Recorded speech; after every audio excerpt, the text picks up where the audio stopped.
दैवयोग तथा शकुनी के छल कपट से कौरवों और पांडवों में वैर की आग प्रज्वलित हो उठी। दुर्योधन बड़ी खोटी बुद्धि का मनुष्य था। उसने शकुनी के कहने पर पांडवों को बचपन में कई बार मारने का प्रयत्न किया। युवावस्था में आकर जब गुणों में उससे अधिक श्रेष्ठ युधिष्ठिर को युवराज बना दिया गया तो शकुनी ने लाक्ष के बने हुए धर में पांडवों को रखकर आग लगाकर उन्हें जलाने का प्रयत्न किया, किंतु विदुर की सहायता से पांचों पांडव अपनी माता के साथ उस जलते हुए घर से बाहर निकल गए। अपने उत्तम गुणों के कारण युधिष्ठिर हस्तिनापुर के प्रजाजनों में अत्यंत लोकप्रिय हो गए। उनके गुणों तथा लोकप्रियता को देखते हुए भीष्म पितामह ने धृतराष्ट्र से युधिष्ठिर के राज्याभिषेक कर देने के लिए कहा।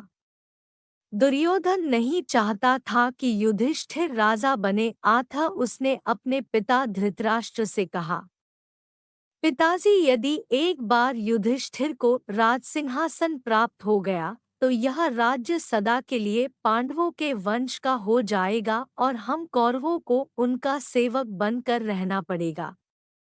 इस पर धृतराष्ट्र बोले, वत्स दुर्योधन, युधिष्ठिर हमारे कुल के संतानों में सबसे बड़ा है, इसलिए इस राज्य पर उसी का अधिकार है। फिर भीष्म तथा प्रजाजन भी उसी को राजा बनाना चाहते हैं। हम इस विषय में कुछ भी नहीं कर सकते। धृतराष्ट्र के वचनों को सुनकर दुर्योधन ने कहा, पिताजी, मैंने इसका प्रबंध कर लिया है। बस आप किसी तरह पांडवों को वारणावत भेज दें। दुर्योधन ने वारणावत में पांडवों के निवास के लिए पुरोचन नामक शिल्पी से एक भवन का निर्माण करवाया था, जो कि लाख, चर्बी, सूखी घास, मूंज जैसे अत्यंत ज्वलनशील पदार्थों से बना था।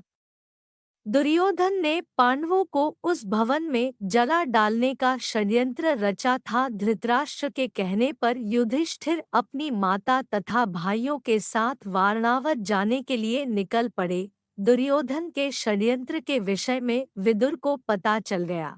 अतः वे वारणावत जाते हुए पांडवों से मार्ग में मिले तथा उनसे बोले, देखो, दुर्योधन ने तुम लोगों के रहने के लिए वारणावत नगर में एक ज्वलनशील पदार्थों एक भवन बनवाया है, जो आग लगते ही भड़क उठेगा।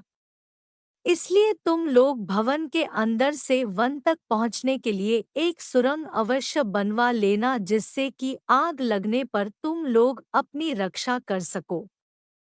मैं सुरंग बनाने वाला कारीगर चुपके से तुम लोगों के पास भेज दूंगा। तुम लोग उस लाक्षागृह में अत्यंत सावधानी के साथ रहना। वारणावत में युधिष्ठिर ने अपने चाचा विदुर के भेजे गए कारीगर की सहायता से गुप्त सुरंग बनवा लिया। पांडव नित्य आखेट के लिए वन जाने के बहाने अपने छिपने के लिए स्थान की खोज करने लगे। कुछ दिन इसी तरह बिताने के बाद एक दिन युधिष्ठिर ने भीमसेन से कहा, भीम, अब दुष्ट पुरोचन को इसी लाक्षागृह में जलाकर हमें भाग निकलना चाहिए। भीम ने उसी रात्रि पुरोचन को किसी बहाने बुलवाया और उसे उस भवन के एक कक्ष में बंदी बना दिया। उसके पश्चात भवन में आग लगा दिया और अपनी माता कुंती एवं भाइयों के साथ सुरंग के रास्ते वन में भाग निकले। लाक्षागृह के भस्म होने का समाचार जब हस्तिनापुर पहुंचा तो पांडवों को मरा समझकर वहां की प्रजा अत्यंत दुखी हुई। दुर्योधन और धृतराष्ट्र सहित सभी कौरवों ने भी शोक मनाने का दिखावा किया और अंत में उन्होंने पांडवों की अंत्येष्टि करवा दी।